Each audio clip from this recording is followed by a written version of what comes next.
Hello, I am going to be going over some tips for successful mindfulness.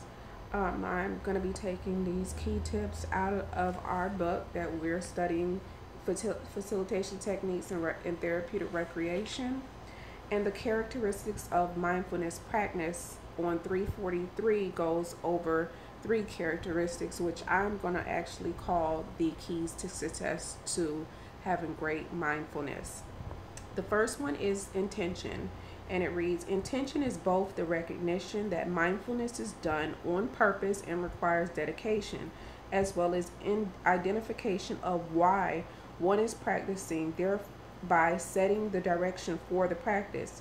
It signifies the intentional direction of one's energies and reflects one's values. For example, some individuals may practice to be less reactive, rigid, and distressed, while others may practice to be more responsive, compassionate, aware, and wise.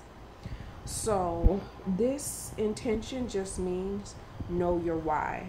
It's good to always know why you're doing anything in life, but in mindfulness, it's also you have to know your why because more than likely, the reason why you do something is the result you're going to get out of it.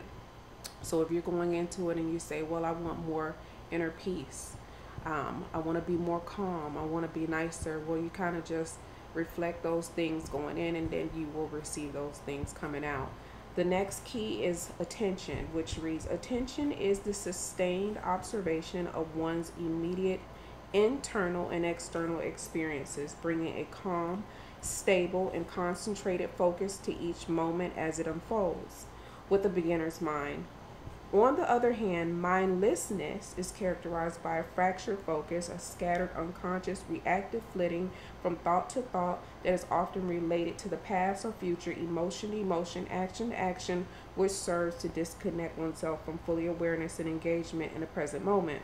Mindfulness practice cultivates the ability to pay close, bare attention in the present moment to be fully aware. So, attention is something that a lot of us take for granted because we think because we're doing something we're actually paying attention. But what mindfulness, when you start mindfulness, is saying it's going to be the opposite of mindlessness. When sometimes we think we're paying attention to something, we're actually doing it mindlessly. For example, I don't know if you've ever known a person who gets up and has the same routine, maybe Monday through Friday. They get up and get ready for work, they go to work, then they come home. And then if someone asked them about their drive home, they couldn't even tell you anything, or not much, because sometimes we go into autopilot. We actually stop paying attention to things. We're no longer living in a moment.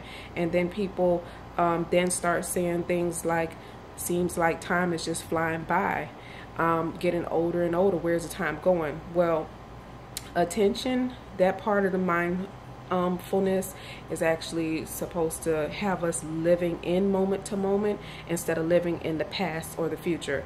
It puts us in the present. And the last key to a successful mindfulness is attitude, which reads: attitude addresses how one pays attention to the unfolding of moment-to-moment experiences.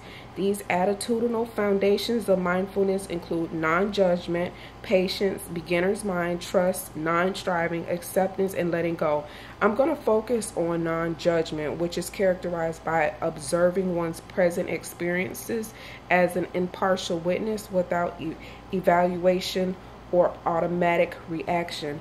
I think non-judgment is super important, not only in mindfulness but in life. And I guess for the success for mindfulness, if you go into a situation, like let's say if you go into a meditation or a yoga class and you're already thinking, this is not going to work, why am I doing this? If you've already judged the situation, you're not going to be fully able to get the benefits out of it. So judgment is major. Also, as far as the mindfulness, if you're living in the present, it's saying even if you had a good or bad experience with a situation, when you're living in the present, you don't take those negative or even the good things. You actually take a situation as being brand new every time. So it's like every time I walk into the house, I'm not going to think about what happened yesterday. I'm going to only go live in the present moment. So those are the keys to success for mindfulness.